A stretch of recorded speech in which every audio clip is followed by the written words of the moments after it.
चांदोली धरण परिसरात गेल्या 4 दिवसांपासून सुरू असलेल्या संततधार पावसामुळे धरणातील पाणीसाठ्यात वेगाने वाढ होत असून धरण आज 75.13% भरले आहे.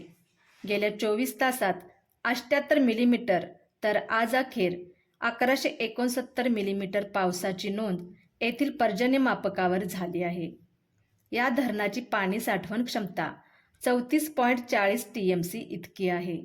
सध्या धरणात 15,275 क्युसेक्सने पाण्याची आवक सुरू असून धरणातील पाणीसाठा 25.84 TMC झाला आहे. सध्या धरणाची पाणी पातळी 617.30 मीटरवर पोहोचली आहे. संततधार पावसामुळे वारणा नदीच्या पाणी पातळीतही वाढ होत असून शेतकरी वर्गात समाधानाचे वातावरण आहे.